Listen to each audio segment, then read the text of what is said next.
Ya, terima kasih Anda masih bersama kami pemirsa. Kita sampaikan informasi terkait dengan COVID IDXional, di mana Aviaka, maskapai tertua di dunia, mengajukan bangkrut dan berhentikan 20.000 pekerja. Informasi ini pun menarik perhatian hampir 2.000 netizen. Dengan komentar antara lain yang bisa Anda saksikan di layar televisi Anda. Ini pertama dari Arsita Mawisa yang menyebutkan, apa kabar Garuda? Dan pertanyaan ini pun langsung ditanggapi oleh netizen lainnya, yaitu dari Akbar Hyar Sayat yang menyatakan nggak bisa bangkrut. Itu pun karena punya pemerintah. Garuda jangankan COVID-19, hari biasa aja tahun lalu mengalami kerugian. Itu dia salah satu komentar dari netizen. Kemudian berikutnya ini yang menyebutkan yang besar seperti ini aja nggak bisa bertahan. Apalagi perusahaan-perusahaan ataupun maskapai penerbangan yang berskala kecil. Itu dia COVID IDXional dan langsung saja kita lanjutkan kembali perbincangan bersama dengan Pak Lianto. Halo. Halo Pak Lianto. Halo Pak Lianto. Halo. Terima kasih. Anda masih bersama kami Pak. Ya. Baru saja disampaikan ini maskapai penerbangan begitu tertua, salah satunya di dunia begitu, Aviaka ini mengajukan bangkrut dan sudah memberhentikan ribuan bahkan puluhan ribu karyawannya. Anda melihat memang pandemi corona ini benar-benar menghantam semua sektor usaha di dunia begitu dan Indonesia tentunya. Ya, pastinya ya, kalau travel airline, ya ini pastinya salah satu yang menjadi impact utama nih, yang langsung kena garda depan yang paling kena dari impact dari virus corona. Baik. Begitu. Nah, jadi saya rasa mungkin kalau untuk sampai dia harus PHK sebanyak orang itu, berarti sudah tidak ada lagi langkah efisiensi yang bisa dilakukan sebenarnya begitu sama perusahaan tersebut. Nah, bagaimana kalau kita tarik ke Indonesia dengan maskapai penerbangan BUMN misalnya Garuda Indonesia? Anda melihat seperti apa? Karena kondisinya meskipun dari sisi pariwisata, kemudian industri penerbangan yang juga sempat di-stop beberapa waktu lalu ini juga menghantam kinerjanya. Kalau dari pergerakan sahamnya justru naiknya kencang nih. Closing hari ini naik 4,46% di level 234. Anda melihat seperti apa ini pergerakan Garuda Indonesia? Ya, jadi kalau kita ngomong masalah Garuda Indonesia, karena ini juga tentang national pride ya. Jadi saya rasa pastinya airline-airline ini, bahkan airline-airline di tempat lain yang menjadi national pride negara mereka masing-masing, pastinya akan mendapatkan dana talangan, suntikan dari pemerintah juga gitu.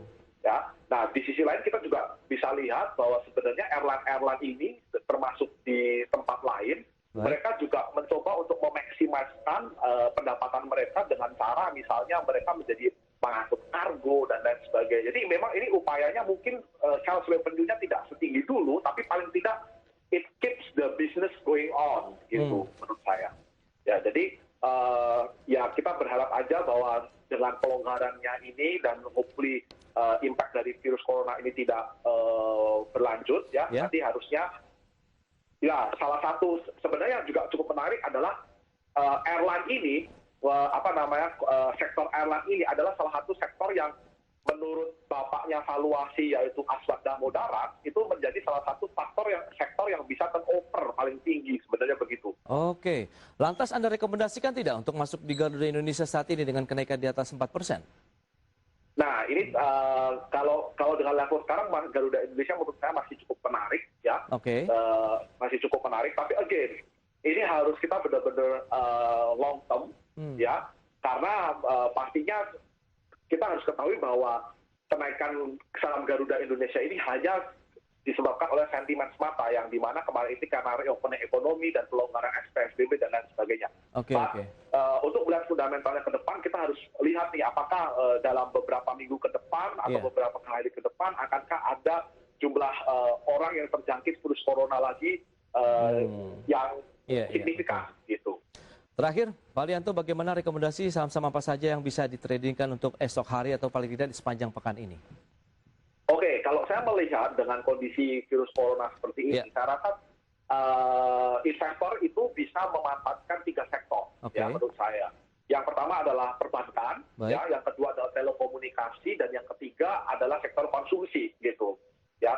Nah, tapi di antara ini ini kenapa alasannya? Karena kalau kita lihat saham perbankan otomatis kalau kita lihat kan saham ini kan nggak setiap hari merah, ada volatility-nya ya. Betul. Gitu.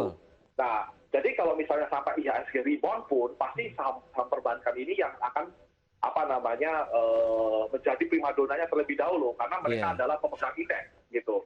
Nah, kalau kita lihat sektor telekomunikasi, pasti sektor telekomunikasi adalah salah satu yang diuntungkan dengan kondisi seperti ini karena kita sangat bergantung pada sektor telekomunikasi untuk meeting dan lain sebagainya untuk menjalankan bisnis atau kegiatan sehari-hari. Dan yang terakhir adalah sektor konsumsi, walaupun mungkin flat, tapi saya rasa secara cash flow dia adalah sektor yang paling aman di antara yang lain. Defensif begitu ya? Yes, betul. Baik. Pak Arianto Sudarso, ini sayang sekali waktunya terbatas begitu. Terima kasih banyak Pak atas ketersediaan waktunya, kemudian analisisnya. Sukses untuk Anda. Terima kasih, sama-sama. Selamat sore. Ya, baik pemirsa, demikian IDX Second Session Closing untuk edisi hari ini. Semoga pembahasan tadi dapat menjadi referensi untuk portofolio Anda. Kita akan berjumpa kembali pada esok hari pukul 15 waktu Indonesia Barat hanya di IDX Second Session Closing. Saya Prasetyo Ibo. Terima kasih atas kebersamaan Anda. Kami pamit undur diri dan tetap saksikan IDX Channel, your trustworthy economic, business and capital market channel. See you and raise your expectation.